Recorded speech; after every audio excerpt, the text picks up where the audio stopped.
Shalom saudaraku, kita jumpa lagi dalam Kepemimpinan Kristen dan saat ini kita akan membahas topik yang sangat menarik karena ini yang menjadi tujuan kita sebagai seorang pemimpin Kristen, yaitu tentang efektivitas dan efisiensi dalam kepemimpinan Kristen. Saudara, apa makna dari efektivitas dan efisiensi dalam kepemimpinan Kristen? Jadi saudara, perlu dipahami dalam konteks kepemimpinan Kristen, saudara, efektivitas ini dan efisiensi ini punya arti yang saling melengkapi, saudara. Efektivitas apa sih? Efektivitas itu kemampuan seorang pemimpin untuk mencapai tujuan dan menjalankan visi yang sesuai dengan kehendak Tuhan. Jadi ini melibatkan hikmat, kebijaksanaan, dan kemampuan kita untuk memimpin dengan integritas tentunya. Dan saudara, apa itu yang dimaksud dengan efisiensi? Efisiensi adalah kemampuan kita sebagai pemimpin untuk menggunakan semua sumber daya yang ada secara optimal. Sumber daya itu bisa berupa waktu, tenaga, talenta, keuangan, tanpa pemborosan, dengan tetap menjaga kualitasnya pun tetap baik dalam pelayanan dan tentu dalam kepemimpinan kita. Jadi saudara, kita perlu memahami kedua konsep ini harus berjalan beriringan, seimbang dalam kepemimpinan Kristen, agar menghasilkan dampak yang maksimal bagi kerajaan Allah. Saudara, ini sangat relevan seperti yang tertulis di Alkitab di Efesus 5 ayat 15-16. Karena itu, perhatikanlah dengan seksama bagaimana kamu hidup. Jangan seperti orang bebal, jangan. Tetapi seperti orang arif, dan pergunakanlah waktu yang ada karena hari-hari ini adalah jahat.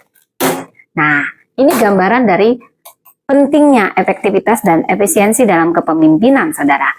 Jadi apa sebenarnya manfaat bila kita mampu meningkatkan efektivitas dan efisiensi kepemimpinan Kristen? Ada banyak manfaat yang akan kita peroleh. Kita akan mencapai tujuan rohani dan organisasi. Kepemimpinan yang baik akan membawa umat Tuhan tentunya bertumbuh dan mencapai misi Allah, bukan misi pribadi, saudara.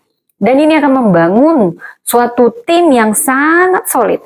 Karena kepemimpinan yang efisien ini menciptakan lingkungan kerja yang harmonis dan yang efektif juga produktif. Saudara, kepemimpinan yang efektif dan efisien ini juga akan membantu kita dalam pengelolaan sumber daya. Karena efisiensi akan menghindarkan pemborosan dan memastikan penggunaan sumber daya secara bijaksana. Nah, ini juga menunjukkan bahwasanya kita telah meneladani Kristus sebagai teladan kita dalam pelayanan. Karena sebenarnya Anda sadar atau tidak, Kristus ini pemimpin yang sangat efektif. Dia teladan yang sangat efektif sebagai pemimpin dan sangat efisien dalam pelayanannya.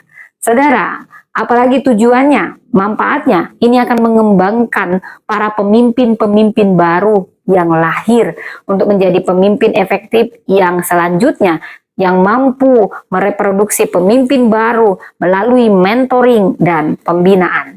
Seperti yang tertulis dalam 2 Timotius 2 ayat 2, apa yang telah engkau dengar daripadaku di depan banyak saksi, percayakanlah itu kepada orang-orang yang dapat dipercaya, yang juga dapat dengan cakap mengajar orang lain. Wow, luar biasa ya saudara. Jadi apa sih, bagaimana sih langkah-langkah yang tepat untuk menerapkan kepemimpinan yang efektif dan efisien ini? Sangat sederhana saudara. Pertama, tetapkan visi misi yang jelas. Minta hikmat Tuhan. Kita harus memiliki visi yang memang Tuhan beri untuk memastikan semua yang dipimpin memahami serta mendukung. Amsal 29 ayat 18 berkata, bila tidak ada wahyu, rakyat menjadi liar. Berbahagialah orang yang berpegang pada hukum. Kedua, mari kita mengelola waktu kita dengan bijaksana. Pemimpin yang baik tahu kapan harus bertindak, kapan harus mendelegasikan dan beristirahat. Itu penting juga, saudara. Seperti dikatakan dalam Mazmur 90 ayat 12. Ajarlah kami menghitung hari-hari kami sedemikian, sehingga kami beroleh hati yang bijaksana. Dan yang ketiga, mari kita berdayakan saudara, dan kita belajar memberdayakan juga mendelegasikan orang lain. Sebagai pemimpin yang efektif dan efisien, dia harus melatih orang agar bertumbuh dalam kepemimpinan dan pelayanan. Seperti yang dinyatakan dalam Keluaran 18 ayat 21, bagaimana Musa dengan rendah hati ketika diminta Yitro mendelegasikan tugas kepada pemimpin lain. Ini menunjukkan keefektifan. Kemudian, mari kita menjadi teladan dalam karakter, dalam integritas, karena pemimpin yang efektif tidak hanya bicara, bukan omdo, tetapi hidup dalam standar moral dan etika yang tinggi. Seperti firman Tuhan berkata dalam 1 Timotius 4 ayat 12, jadilah teladan bagi orang-orang percaya dalam perkataan, dalam tingkah laku, dalam kasih, dan dalam kesetiaan, dalam kesucian. Saudara, yang kelima, kita perlu menggunakan sumber daya dengan bijak. Pemimpin harus memastikan, saudara, bahwa setiap sumber daya yang ada sumber daya tenaga, dana, waktu, ini semua digunakan maksimal untuk mencapai tujuan pelayanan. Seperti dinyatakan dalam Lukas 16 ayat 10, barang siapa setia dalam perkara kecil, dia juga pasti setia dalam perkara yang besar. Ini bisa menjadi indikator apakah Anda akan menjadi pemimpin yang efektif dan efisien. Yang keenam, caranya bagaimana? Kembangkan dan binalah pemimpin baru. Kepemimpinan yang efektif itu tidak berpusat pada diri sendiri, tetapi bagaimana melatih generasi selanjutnya. Seperti dinyatakan dalam firman Tuhan dalam Efesus 4 ayat 12, untuk memperlengkapi orang-orang kudus bagi pekerjaan pelayanan, bagi pembangunan tubuh Kristus. Wow, luar biasa saudara. Namun saudara harus waspada, tentu ada tantangan untuk mencapai kepemimpinan yang efektif dan efisien. Apa saja sih tantangannya? Akan menjadi tantangan bila kita kurang mengerti visi yang jelas. Kalau pemimpin tanpa visi akan membuat organisasi terombang-ambing. Kemudian akan menjadi tantangan bila kita tidak tahu memanajemen waktu. Jadi manajemen waktu yang buruk akan menjadi tantangan dan ancaman. Karena banyak pemimpin gagal karena tidak mampu menentukan dan mengatur prioritas. Kemudian yang ketiga, karena kurangnya kemampuan delegasi. Kalau kita pemimpin tidak tahu berbagi tanggung jawab, akan membuat kita lelah sendiri.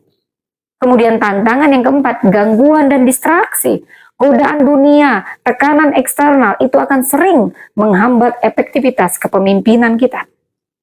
Kemudian karena kurangnya disiplin rohani, disiplin lagi disiplin, ini saling kait-mengkait. Pemimpin harus punya hubungan erat, hubungan intim dengan Tuhan sebagai sumber kekuatannya supaya dia tidak kehilangan arah. Omong kosong kalau pemimpin gak punya hubungan pribadi yang erat dengan Tuhan. Nehemia 6 ayat 3 berkata, aku melakukan suatu pekerjaan yang besar, aku tidak dapat turun. Untuk apa pekerjaan ini terhenti? Oleh sebab aku meninggalkannya dan pergi kepada kamu. Jadi Nehemia menolak gangguan dalam misinya membangun tembok Yerusalem. Saudara, ada banyak teladan pemimpin yang efektif dan efisien. Kita bahas dari Alkitab. Tentu teladan utama kita Yesus Kristus, pemimpin paling efektif, efisien. Bayangkan 3,5 tahun pelayanannya telah mengubah dunia. Bukankah ini cukup efektif, saudara? Tidak perlu ratusan atau ribuan tahun. Cukup 3,5 tahun. Dia sedang memberi efisiensi teladan bagi kita. Saudara, kita juga belajar dari Musa. Karena dia mendengar nasihat Yitro, dia mendelegasikan tanggung jawab sehingga efektif. Keluaran 18, khususnya ayat 17-23. Kita juga belajar dari Nehemia, dia membangun tembok Yerusalem dalam waktu singkat karena fokus dan orientasinya pada hasil. Nehemia 6, khususnya ayat 15-16. Dan Paulus efektif menyebarkan Injil, membangun gereja di banyak wilayah. Kalau di sekuler, belajarlah dari John Maxwell. Dia pakar kepemimpinan Kristen yang mengajarkan efektivitas, efisiensi dalam kepemimpinan berbasis nilai Alkitab. Kita juga belajar dari Billy Graham. Dia mengorganisasi pelayanan besar dengan manajemen yang sangat efektif dan efisien. Mari juga kita pelajari dari CEO Apple. Dia memimpin dengan efisiensi tinggi dalam inovasi teknologi. Benarlah kata John Maxwell, a great leader scholars to fulfill.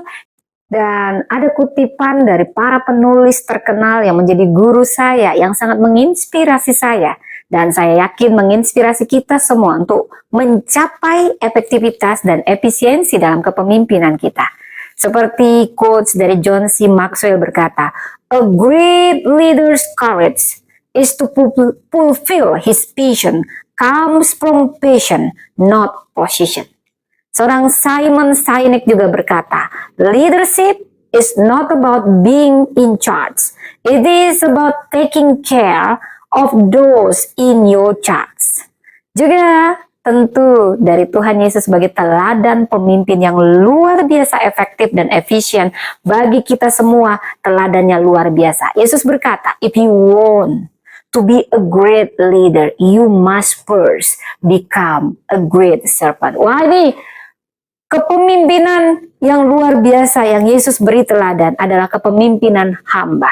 Kalau mau jadi pemimpin yang besar, kamu harus memulai dengan menjadi pelayan atau kepemimpinan hamba yang besar.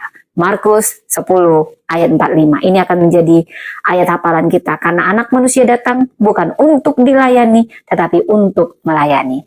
Mari sebagai pemimpin saya mengajak untuk merefleksikan diri, dan Anda bisa bertanya, juga mencari tahu dari berbagai pertanyaan yang akan saya katakan atau sampaikan di sini tentang efektivitas dan efisiensi kepemimpinan. Saudara, apa perbedaan antara kepemimpinan efektif dan efisien menurut Alkitab dan sekuler?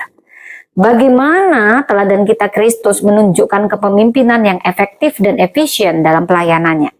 Apa tantangan terbesar yang dihadapi pemimpin Kristen dalam menerapkan efektivitas dan efisiensi? Bagaimana cara seorang pemimpin Kristen dapat menyeimbangkan spiritualitas dan produktivitas? Dan sebagai pemimpin saya ingin bertanya kepada Anda pribadi, apakah lebih penting menjadi pemimpin yang efektif atau menjadi pemimpin yang efisien? Dan mengapa? Mungkin pertanyaan ini akan membuat kita menggali lebih dalam lagi tentang makna efektif dan efisien dalam kepemimpinan Kristen. Sekian, Tuhan memberkati.